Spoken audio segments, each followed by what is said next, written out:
বিসমিল্লাহির রহমানির রহিম। প্রিয় দর্শক, দূরের এবং কাছে যে যেখান থেকে আমার এই লাইভটি দেখছেন, আমি কিন্তু এই মুহূর্তে দাঁড়িয়ে রয়েছি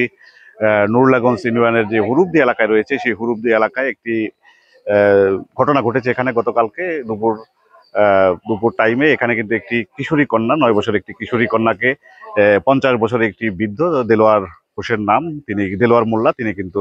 একটি অসামাজিক কার্যকলাপের দায়ে কিন্তু এখানে অভিযুক্ত হয়েছেন। যতটা আমরা জানতে পেরেছি যে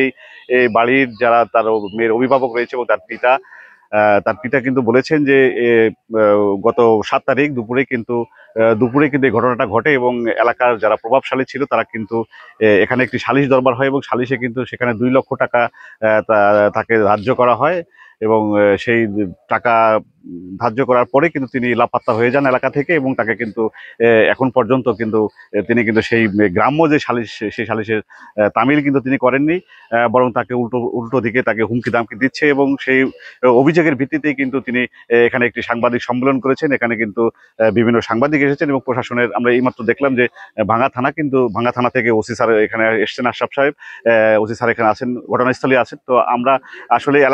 এলাকাবাসী সূত্রে যতটুকু জানতে পেরেছি যে ঘটনা সত্য এবং যে মেয়ের বাবা রয়েছে লুৎফর রহমান, তিনি কিন্তু আমাদেরকে জানিয়েছেন এবং উৎসব জনতাকে আপনাদেরকে একটু দেখানোর চেষ্টা করুন। দেখুন আসলে এই কিশোরী কন্যার যে বাড়ি রয়েছে এবং সেই বাড়ির যে পরিবেশ, তিনি কিন্তু একটি অসহায় পরিবারের মেয়ে এবং পরিবেশের দ্বারা কিন্তু তিনি আক্রান্ত হয়েছেন এবং গ্রামবাসী কিন্তু সুষ্ঠু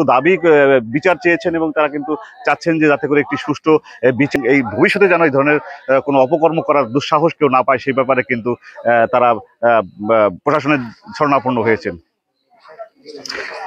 এই বিষয়ে তারা দৃষ্টান্তমূলক শাস্তি দাবি করছেন। প্রিয় দর্শক, আপনারা দেখতেই পাচ্ছেন যে উৎসুক জনতাদের এক অংশ এবং আপনাদেরকে দেখানোর চেষ্টা করছি আমি